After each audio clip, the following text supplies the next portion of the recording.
Hello again, Falcons fans. Welcome to J.Mike's Missives on YouTube, where we're talking about Mock Draft 5.0.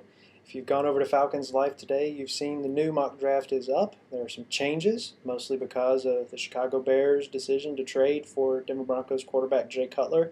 That being the news of the day, it's kind of hard to think about some of the quiet times going on in Falcon land, but there are some definite reasons why the draft will change because of this, and that's more beyond the Broncos getting a first-round pick. You have quarterbacks now maybe going to some different teams, including the Broncos, who I have taking USC quarterback Mark Sanchez, and not quite sold that Kyle Orton and Chris Sims may be the guys out there. So there are going to be some changes in the real draft, so there figures to be some changes in the mock draft. So on to the Falcons at number 24, where the pick is Darius Butler, cornerback from UCONN. Now, I've kind of gone full circle. I know many of you are probably rolling your eyes right now, going, when is this guy going to make up his mind? And I'll say it again, I'm not.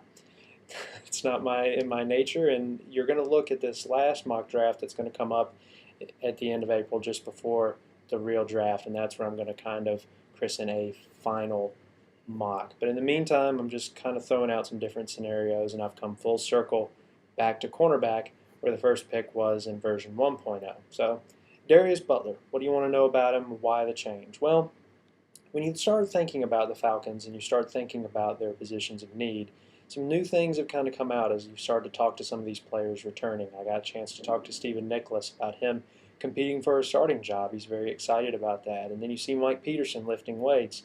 And you know Curtis Lofton is still going to be there in the middle. So you're thinking, okay, maybe that defensive position at linebacker is going to be a little bit set. And then you think Thomas DeCoux, drafted last year, possibly could play safety. So then you go back to corner, and you say you got Chris Houston, you got Chevis Jackson, who's coming into his second year but played very well at nickel, and then you've got the guys in Brent Grimes, on Hutchins coming back off an injury.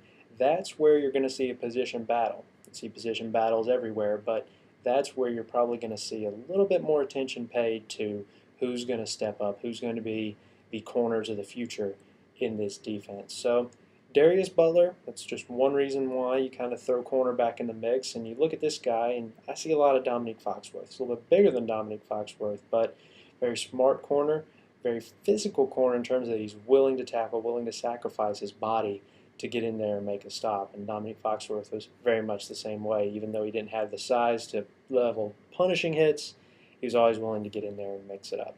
Darius Butler, 5'10", 183, really turned some heads at the combine by running so well in the 40-yard dash, the vertical jump, the broad jump, top performer in all of those. But what you really look at him, you look at the game tape, especially in the few clips that you see on YouTube. Again, you see a very physical guy, and you see a very versatile guy. Played some wide receiver at UConn and was very consistent as well. 10 picks over his first 3 years, but also very consistent in his leadership. He's a 4-year starter, a 2-time captain. So that's another reason why I moved him on the list as a possible good fit for this defense, which puts a value on team players and who can understand the concept of zone coverages and wanting to allow other players to make plays and put other players on the team in positions to make plays, that unselfish type of play. So Darius Butler, number 24, we're coming to the Falcons for this week. We'll see what's happening in Mock Draft 6.0 next Friday.